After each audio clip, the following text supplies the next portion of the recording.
آ گیا ایک آن میں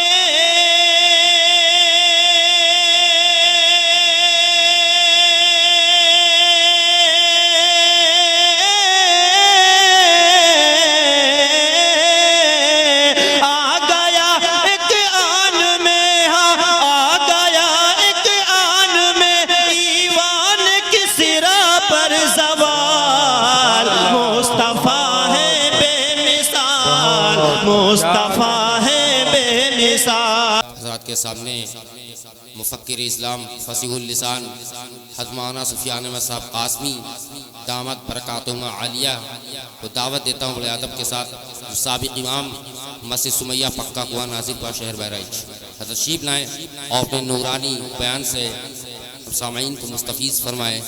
الحمدللہ وکفا وسلام علی عباده الذین اصطفى، اما بعد، عن غضيف بن الحارث السمالي رضي الله عنه قال قال رسول الله صلى الله عليه وسلم: ما أحدث قوم بدعة إلا رفع مثلها من السنة فتمسك بسنة خير من إحداث بدعة، أو كما قال عليه الصلاة والسلام۔ دیکھیے آپ کے سامنے ابھی اچھے علماء بیان فرمائیں گے۔ مجھے بیان کرنا آتا بھی نہیں ہے اور میں بیان کرنے کے لیے بیٹھا بھی نہیں ہوں۔ دو چار لوگوں کا دباؤ اور ان کی شدید خواہش تھی، شدید تقاضا تھا، تو ان کے حکم کی تعمیل میں بیٹھ رہا ہوں۔ اب آپ لوگ دعا فرمائیے کہ اللہ تعالیٰ کچھ کام کی باتیں مجھ سے کہلوا لے جو ہمارے لیے بھی مفید ہوں، آپ کے لیے بھی مفید ہوں۔ محترم بزرگوں، دوستوں، بھائیوں، موت ایک ایسی حقیقت ہے جس کا آج تک کسی نے انکار نہیں کیا، اور یہ ناقابل انکار حقیقت ہے۔ سب نے مانا، چاہے اتنے بڑے سے بڑا پہلوان ہو اور اس نے اللہ کا بھی انکار کیا ہو، لیکن موت کا وہ انکار نہیں کر سکتا۔ موت ایسی چیز ہے، ہم سب کو اس کا یقین ہے اور ہونا بھی چاہیے۔ مرنے کے بعد پھر ایک لمبی زندگی ہے، آخرت کی زندگی، اس کا لوگوں نے انکار زندہ کیے جانے کا انکار۔ قیامت نہیں قائم ہوگی، میدان محشر نہیں، جنت نہیں، جہنم نہیں۔ ابھی قاری صاحب پڑھ رہے تھے، آپ نے سنا ھذہ جہنم التی یکذب بها المجرمون، کہ اللہ تعالیٰ فرمائیں گے یہی وہ جہنم ہے جس کا تمہیں انکار تھا، نہیں مانتے، نہیں، وہ یہی جہنم دیکھ کر کیا آدمی ایمان لائے۔ قرآن میں اللہ نے فرمایا الذین یؤمنون بالغیب الف لام میم ذالک الکتاب لا ریب فیہ ھدی للمتقین الذین یؤمنون بالغیب۔ متقیوں کی صفت بیان کی گئی کہ متقی وہ ہوتے ہیں جو غیب پر ایمان لائیں، بنا دیکھے ایمان لائیں۔ دیکھ کر کے ایمان لانا یہ عقل مندی نہیں، یہ کمال نہیں ہے۔ ہارون رشید ایک بادشاہ گزرا ہے، سنا ہوگا آپ نے نام، بہت بڑا بادشاہ، اس کی بیوی تھی زبیدہ، یہ بھی نام سنا ہوگا۔ عدد کے لیے پیدا کیا، ان پہ احکامات دیے، احکام کا مکلف بنایا، حساب بھی لے گا ان سے۔ یہ دو مخلوق، ان کے علاوہ باقی کسی کا حساب نہیں ہوگا۔ اسی لیے ابو بکر صدیق رضی اللہ تعالیٰ عنہ اتنے بڑے صحابی رسول کہتے تھے کاش میں ایک گھاس کا تنکا ہوتا، کاش میں فلاں جانور ہوتا۔ یہ لوگ یہی بات اسی لیے کہتے تھے۔ حضرت ابو بکر کا مقام معلوم ہے، ایک مرتبہ اللہ کے نبی صلی اللہ علیہ وسلم، حضرت عائشہ تشریف فرما ہے، دونوں لوگ رات میں ستارے نکلے ہوئے ہیں کثیر تعداد میں، بہت بڑی تعداد میں۔ حضرت عائشہ نے پوچھا اللہ کے نبی یہ بتائیے کیا کوئی شخص دنیا میں ایسا بھی ہے جس کی اتنی نیکیاں ہوں جتنے آسمان میں ستارے ہیں؟ تو آپ نے فرمایا ہاں ایسا شخص ہے، ایک شخص ایسا ہے جس کی اتنی نیکیاں ہیں جتنے آسمان میں ستارے۔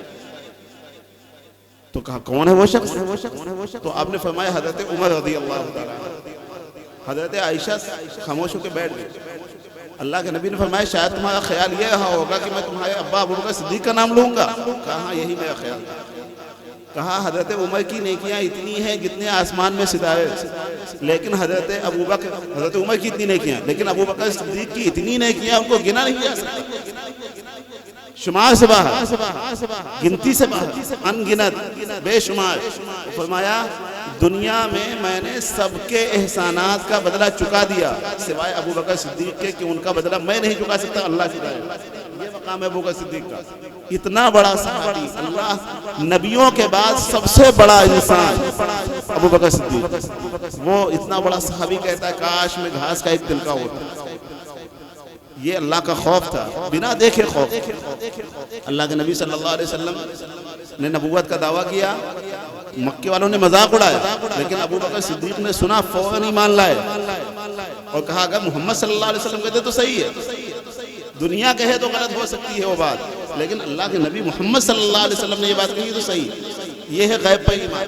تو ہم لوگوں کو غیب پر ایمان لانا ہے۔ آج ہم سب لوگ بہت سی چیزیں، کچھ کہا جاتا ہے کہ دیکھو مرنے کے بعد دیکھا جائے گا، وہاں دیکھا نہیں جائے گا، وہاں تو جو حال ہوگا وہی جانے گا۔ اس لیے مرنے کے بعد سب سے پہلا جو معاملہ ہوگا وہ حقوق العباد پر ہوگا، ایک بندے کا دوسرے بندے پر کیا حق ہے۔ یہ جب معاملات بالکل صاف ہو جائیں گے تب اللہ تعالیٰ اپنا حق پوچھے گا کہ نماز پڑھی نہیں پڑھی، روزہ رکھا نہیں رکھا، زکوٰۃ کیوں نہیں دی، حج فرض تھا کیوں نہیں کیا، یہ بعد میں پوچھا جائے گا۔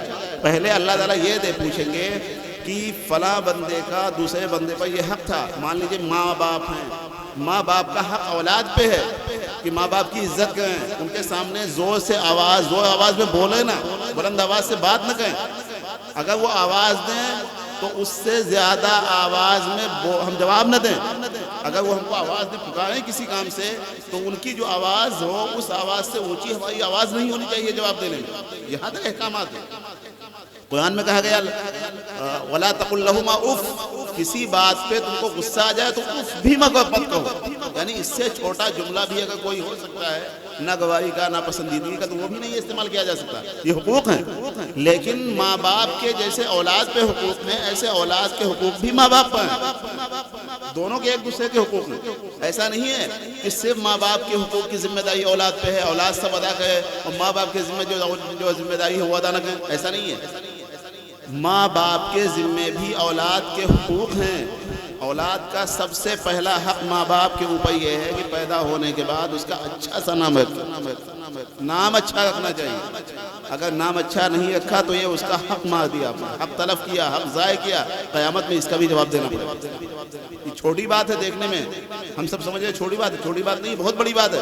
اگر کل قیامت میں وہ آپ کا لڑکا، وہ آپ کا بیٹا دعویٰ کرے گا کہ اللہ انہوں نے ہمارا نام صحیح نہیں رکھا، گڈو پپو یہ نام ہے، حدیث میں ہے کہ نام عبد الرحمن عبداللہ یہ سب نام رکھو، یہ حدیث میں کہا گیا، اور ہم یہ سب الٹے سیدھے نام رکھتے ہیں۔ کل قیامت میں اگر وہ دعویٰ کرے گا تو ہم جواب نہیں دے پائیں گے۔ یہ چھوٹی بات نہیں، بہت بڑی بات۔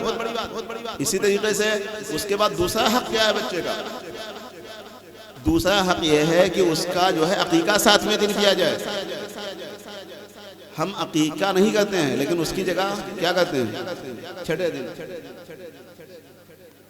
چھٹی جس کو کہتے ہیں، چھٹے دن چھٹی کر لیں گے لیکن 7ویں دن عقیقہ نہیں کریں گے۔ اس عقیقہ ایک چیز اور سمجھ لیجئے، عقیقہ دعوت کا نام نہیں ہے۔ جو ہم لوگ دعوتیں کرتے ہیں لمبی چوڑی، یہ عقیقہ نہیں ہے۔ عقیقہ صرف اتنا ہے کہ آپ ایک بکرا، اگر لڑکا ہے تو 2 مناسب ہے، اگر 2 نہ ہو پائے تو 1 سے بھی کام چل جائے گا، بکرا بکری دونوں سے کام چل جائے گا۔ یہ بھی سمجھ لیجئے، لوگوں کے ذہن میں یہ بات بیٹھی ہوئی ہے کہ لڑکا ہو تو بکرا ہی ہونا چاہیے، لڑکی ہو تو بکری ہی ہونی چاہیے، یہ غلط ہے۔ جو بھی میسر ہو، بکرا ہو بکری ہو، لڑکا ہو لڑکی ہو، کوئی بھی ہو، دونوں ہو سکتا ہے۔ لڑکا ہو 2 بکرے بہتر ہے، 2 نہ ہو تو 1 سے بھی کام چل جائے گا۔ لڑکی ہو بکری نہ ملے تو بکرا بھی ہو سکتا ہے، لیکن 7ویں دن عقیقہ ہونا چاہیے۔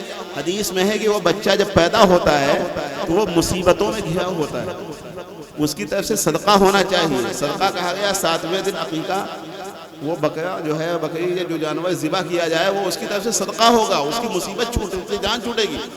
اور بال جو سر میں لگے ہوں وہ بال گندے ہوتے ہیں، ان بالوں کو صاف کر کے اس کے برابر چاندی بھی صدقہ کیا جائے۔ اور صدقہ بلاؤں کو ٹالتا ہے، بچے پہ جو مصیبتیں آنے والی ہیں، بلائیں آنے والی ہیں، ان کو ٹالنے کے لیے کام اللہ کے نبی نے بتایا، یہ سنت بتائی گئی۔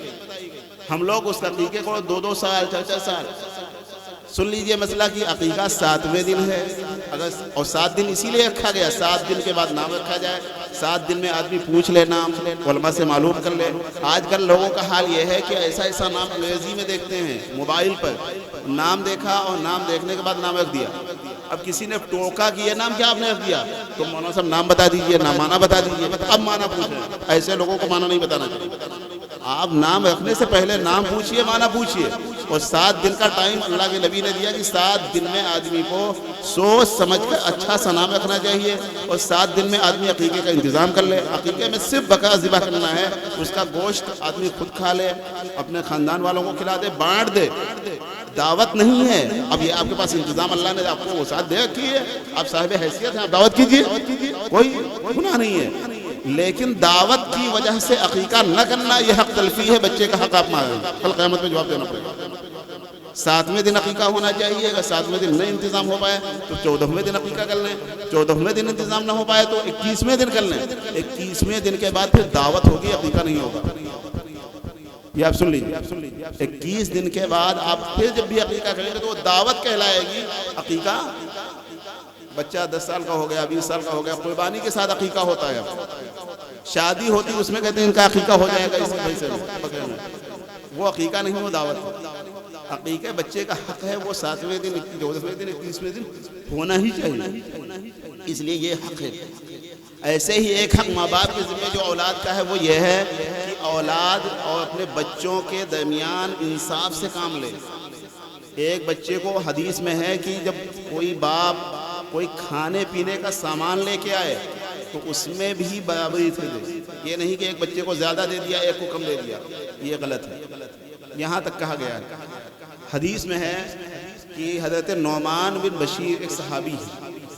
وہ کہتے ہیں کہ میرے باپ حضرت بشیر رضی اللہ تعالیٰ عنہ مجھے لے کر اللہ کے نبی صلی اللہ علیہ وسلم کی خدمت میں گئے اور کہا اے اللہ کے نبی میں نے ان کو ایک غلام دیا ہے. غلام نوکر پہلے ہوتے تھے جو خریدے ہوئے ہوتے تھے، مالک ہوتا تھا آدمی، جہاں چاہے بیچے جہاں چاہے خریدے. تو وہ غلام میں نے ان کو دیا ہے. تو آپ نے فرمایا اور کسی لڑکے کو بھی دیا ہے؟ کہا نہیں. تو کہا پھر یہ واپس لو، یہ صحیح نہیں ہے، یا تو سب کو دو یا تو کسی کو مت دو. آپ نے منع کرا. مسلم شریف کی حدیث میں یہی روایت موجود ہے. اس میں تھوڑا تفصیل ہے.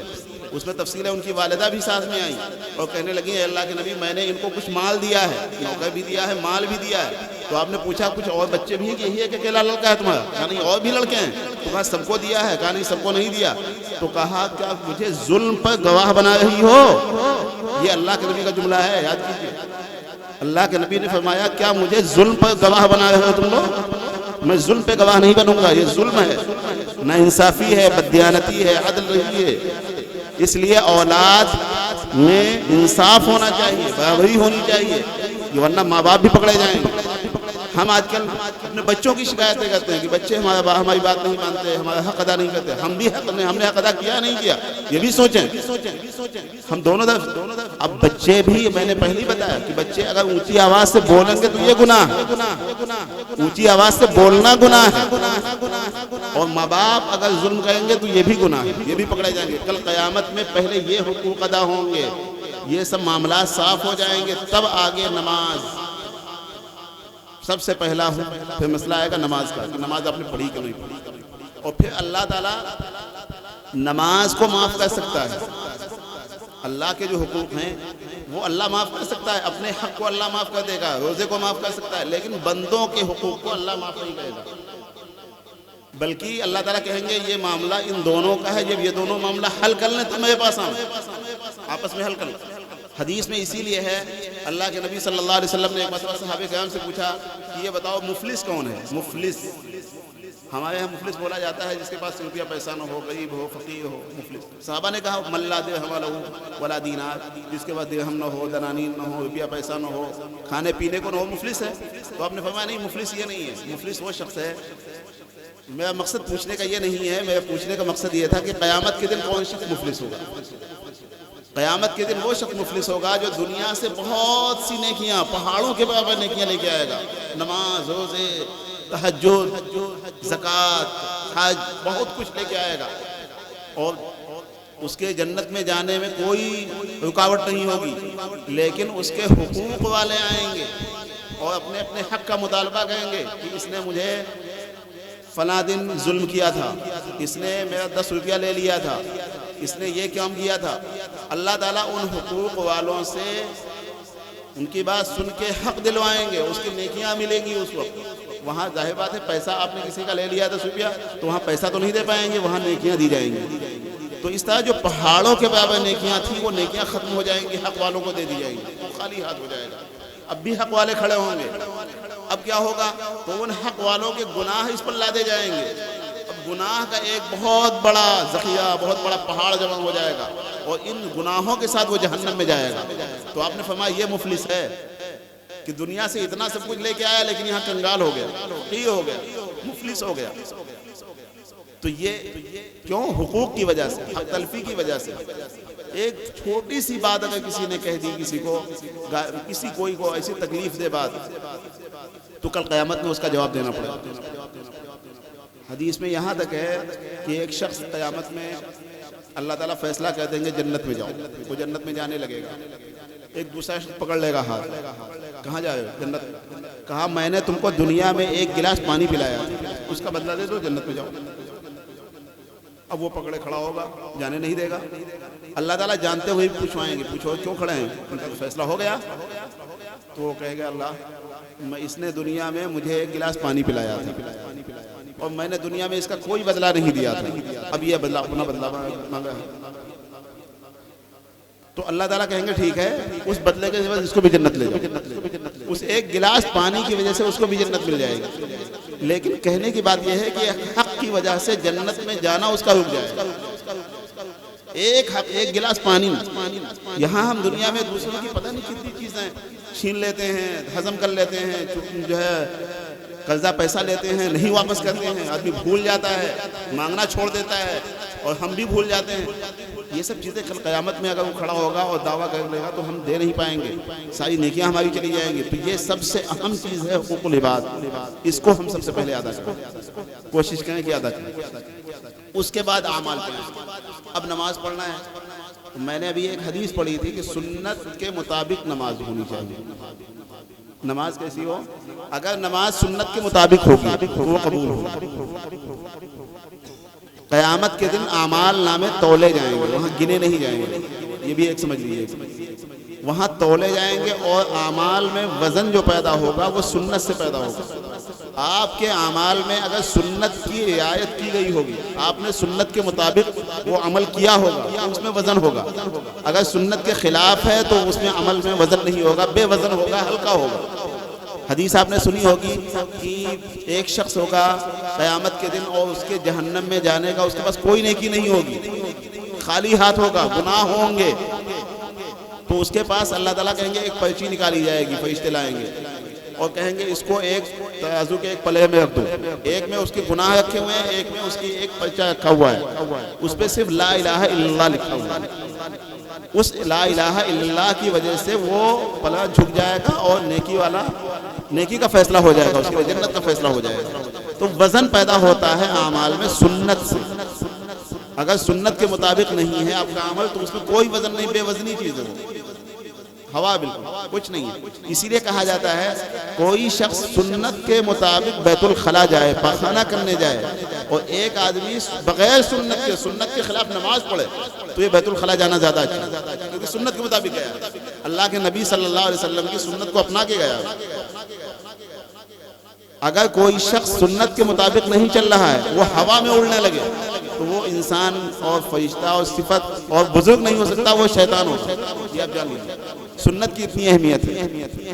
سنت کا مطلب آپ یہ سمجھیے کہ جیسے کوئی دکاندار آپ کو نمونہ دے, یہ نمونہ ہے, آپ ایسا مال لا کے ہم کو دیجئے تو ہم آپ کا سامان لے لیں گے, قبول کر لیں گے.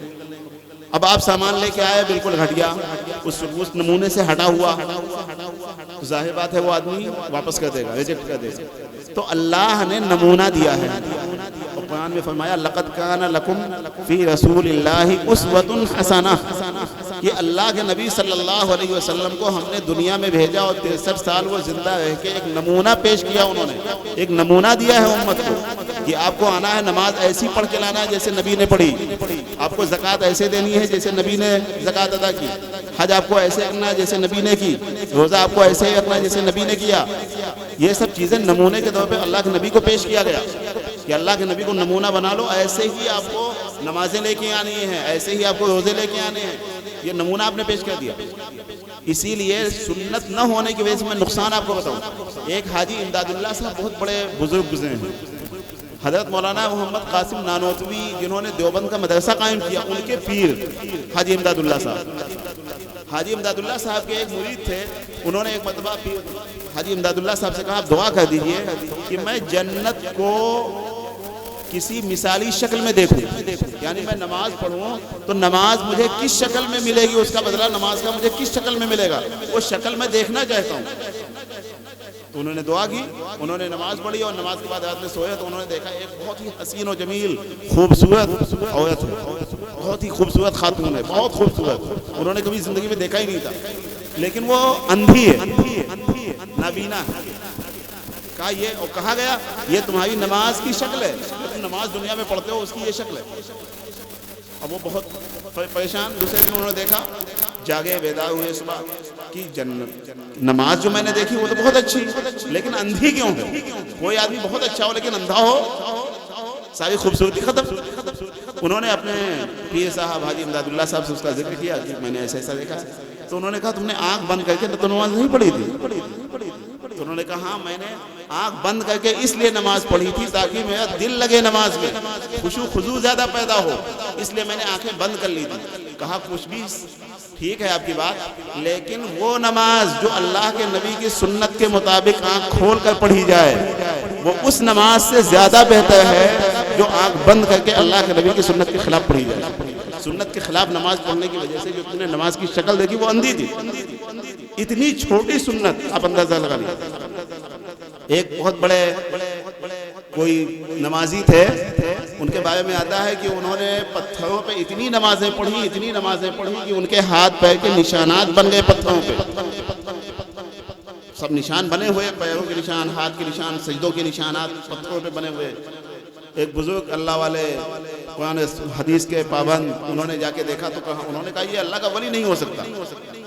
لوگ اس کو ولی مانے رہے تھے کہ اس کی نماز کی وجہ سے پتھر میں نشانات پڑ جائے وہ اللہ کا ولی ہوگا, اللہ کا نہایت نزدیکی بندہ ہوگا. انہوں نے کہا نہیں, یہ اللہ کا ولی نہیں ہو سکتا, اس کی نماز سنت کے خلاف ہے. ہاتھ کی انگلیوں کے نشانات ایسے کھلے ہوئے ہیں, جبکہ سنت یہ ہے کہ ہاتھ کی انگلیاں ایسے ہونی چاہیے سجدے کی حالت میں. اس لیے سنت کے خلاف ہونے کی وجہ سے اللہ کا ولی نہیں ہو سکتا. انہوں نے صاف فیصلہ کر دیا. تو سنت کی اتنی اہمیت ہے, ہر حال میں ہمیں سنت کو اپنانا چاہیے. اسی لیے حدیث میں کہا گیا ہے علیکم بسنتی وسنت الخلفاء الراشدین, کہ میری سنت کو لازم پکڑ لو اور میرے صحابہ کی سنت کو لازم پکڑ لو. اور کہا گیا دانتوں سے مضبوطی سے پکڑ لو, کہیں ایسا نہ ہو کہ یہ سنت چھوٹ جائے. اور اسی طریقے سے ایک حدیث میں کہا گیا من احب سنتی فقد احبنی, جو میری سنتوں سے محبت کرنے والا ہے گویا وہ مجھ سے محبت کرنے والا ہے, اور جو مجھ سے محبت کرنے والا ہے وہ کل جنت میں میرے ساتھ جائے گا. ایسے ہی اور بہت سی حدیثوں میں ہے کہ سنت کو اپناؤ, سنت کو اپناؤ, سنت کو اپناؤ. کسی ایک حدیث میں بھی نہیں کہا گیا کہ حدیث کو اپناؤ, حدیث کو پڑھو, حدیث کو سنو, لیکن حدیث پر عمل کرنے کا حکم نہیں ہے, سنت پر عمل کرنے کا حکم ہے. اب حدیث و سنت ہے کیا, یہ بھی آپ سمجھ لیجیے. ایک بہت بڑا فتنہ ہے اس زمانے میں حدیث و سنت کے نام پر. کچھ لوگ اہل حدیث ہو گئے ہیں کہ ہم حدیث والے ہیں. کسی بھی حدیث میں یہ نہیں کہا گیا کہ حدیث کو پر عمل کرو. حدیث میں تو یہ بھی ہے کہ اللہ کے نبی صلی اللہ علیہ وسلم نے 11 عورتوں سے شادی کی. حدیث ہے, آپ عمل کیجئے. کون کہے گا عمل اس پہ؟ اللہ کے نبی صلی بخاری شریف میں حدیث ہے, اللہ کے نبی صلی اللہ علیہ وسلم نے مسجد میں جوتا پہن کر نماز پڑھی ہے. کوئی ہے حدیث پر عمل کرنے والا؟ آپ لوگ اس پہ حدیث پہ عمل نہیں ہوگا. ایسے بہت سی حدیثیں ہیں. اس کی مثال آپ سمجھیے, جیسے میڈیکل اسٹور ہوتا ہے, میڈیکل اسٹور میں بہت دوائیں ہوتی ہیں, لیکن کون دوا آپ کو کھانی ہے یہ آپ کو نہیں معلوم. یہ ڈاکٹر بتائے گا آپ کو کون سی دوا مفید ہے, کون سی دوا فائدہ مند نہیں, نقصان دہ. تو ایسے ہی سنت جو ہے یہ گویا کہ ڈاکٹر ہے. سنت پہ آپ عمل کریں گے تو گویا کہ آپ کی بتائی ہوئی تجویز, جو ڈاکٹر کی بتائی ہوئی دوا, آپ اس پہ عمل کریں گے, اس کو کھائیں. اور آپ کوئی بھی دوا اٹھا کے کھا لیں گے تو نقصان اٹھائیں گے. اس لیے یہ ایک بہت چھوٹا مسئلہ نہیں ہے, بہت بڑا مسئلہ ہے. اس پہ احتیاط کرنی چاہیے, ہمیشہ پوچھنا چاہیے. کوئی شخص حدیث میں یہ لکھا ہے اب عمل کیجئے تو فوراً عمل نہیں کرنا ہے. ہم نے اپنے علماء سے پوچھنا ہے کہ یہ حدیث ہمارے لیے لائق عمل ہے یا نہیں ہے. ہمارے لیے لائق عمل ہے یا نہیں؟ بہت سی حدیثیں ایسی ہیں جو شروع میں تھیں منسوخ ہو گئیں، ان کا حکم ختم ہو گیا۔ اللہ کے نبی صلی اللہ علیہ وسلم مکے سے مدینہ ہجرت کر کے گئے، مدینے میں جب آپ گئے تو آپ بیت المقدس کی طرف 16 مہینے تک آپ نے بیت المقدس کی طرف منہ کر کے نماز پڑھی ہے۔ اس کے بعد یہ حکم بدل گیا اور خانہ کعبہ کی طرف منہ کر کے نماز پڑھنے لگے۔ مسجد مدینے میں ایک مسجد ہے، مسجد ذوالقبلتین، 2 قبلوں والی مسجد۔ جو حج کرنے گئے ہیں لوگ وہ جانتے ہوں گے، مدینے میں ایک مسجد ہے اس کا نام ہے ذوالقبلتین، یعنی 2 قبلوں والی مسجد، اس میں 2 قبلے بنے ہوئے ہیں۔ ایک مرتبہ اللہ کے نبی صلی اللہ علیہ وسلم ظہر کی نماز میں تشریف لے گئے اسی مسجد میں، 2 رکعت آپ کی نماز ہو گئی بیت المقدس کی طرف، نماز ہی میں حکم آیا کہ اب آپ اپنا رخ فولی وجہ کا شطر المسجد الحرام، آپ اپنا منہ قبلہ آپ خانہ کعبہ کو بنائیے، خانہ کعبہ کی طرف آپ منہ کیجئے۔ تو نماز ہی میں آپ گھوم گئے اور صحابہ بھی گھوم گئے، تو 2 قبلے ہو گئے، پہلے ادھر منہ کر کے نماز پڑھے تھے، اب ادھر منہ کر کے نماز پڑھنے لگے، تو 2 قبلے ہو گئے، اس لیے اس مسجد کا نام۔ تو اب آپ بتائیے کہ اس وقت کی حدیثیں موجود ہیں نہیں موجود ہیں کہ اللہ کے نبی بیت المقدس کی طرف منہ کر کے نماز پڑھتے تھے؟ اب اگر کوئی آدمی اس زمانے میں حدیث والا ہو، حدیث پہ عمل کرنے کا دعویٰ رکھنے والا ہو اور کہے میں حدیث پہ عمل کروں گا اور میں بیت المقدس کی طرف منہ کر کے نماز پڑھوں گا، اس کی نماز ہوگی؟ بتائیے ہوگی نماز؟ اس لیے ہر حدیث پہ عمل نہیں کرنا چاہیے، پوچھنا چاہیے کہ کون سی حدیث ہمارے لیے عمل کرنے کے لائق ہے، کون سی نہیں ہے۔ اس وقت ایک نئے فتنے، آمین زور سے کہنا ہے، امام کے پیچھے ضرور پڑھنا ہے، یہ سب چیزیں آ رہی ہیں۔ آمین ایک دعا ہے، آمین ایک دعا ہے، حدیث میں ہے، بخاری شریف میں حدیث ہے جس کا لوگ نعرہ لگاتے ہیں اور دعویٰ کرتے ہیں، بخاری شریف میں آمین دعا ہے۔ اور قرآن میں ہے، اللہ فرماتے ہیں ادعوا ربکم تضرعا وخفیہ، کہ جب تم اللہ سے دعا کرو تو چپکے دعا کرو، آہستہ دعا کرو۔ ایک موقع پر صحابہ کرام اللہ کے نبی صلی اللہ علیہ وسلم کے ساتھ کسی سفر میں جا رہے تھے، پہاڑ پر چڑھے، اللہ اکبر، اترنے لگے، سبحان اللہ کہنے کا حکم ہے۔ جب بلندی میں چڑھے آدمی تو اللہ اکبر کہے کہ اس بلندی سے بڑھ کر اللہ کی ذات ہے، اور جب اترنے لگے پستی میں، ڈھال میں، تو سبحان اللہ کہے کہ اللہ اس پستی سے پاک ہے، منزہ ہے، یہ حکم ہے۔ صحابہ کرام ایسے موقع پر اللہ اکبر زور سے اللہ کو پکارنے لگے۔ جب پکارنے لگے تو اللہ کے نبی صلی اللہ علیہ وسلم نے فرمایا انکم لا تدعون، تم لوگ کسی بہرے گونگے کو نہیں پکارے ہو، اللہ کو پکارے ہو جو تمہارے دلوں کی بات کو جاننے والا ہے۔ تو دعا جب ہم کہیں تو دل میں خاموشی سے مانگے تب بھی اللہ سنے گا۔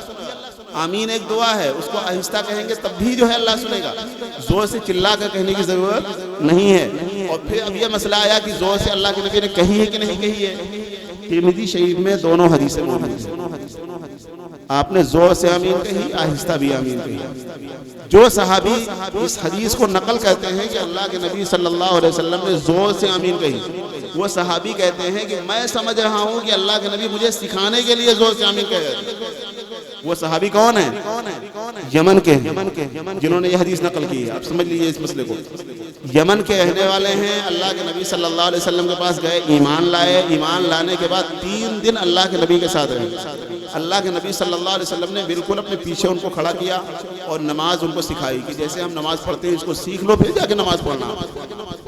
وہ صحابی کہتے ہیں کہ اللہ کے نبی نے زور سے آمین کہی مجھے سنانے کے لیے، وہ صحابی کہتے ہیں۔ اس کے بعد وہ کافی دنوں کے بعد پھر لوٹ کے آئے مدینہ، اب کہتے ہیں وہی صحابی کہتے ہیں کہ اللہ کے نبی نے آہستہ آمین کہی، کیونکہ ہم سیکھ چکے تھے پہلے سے۔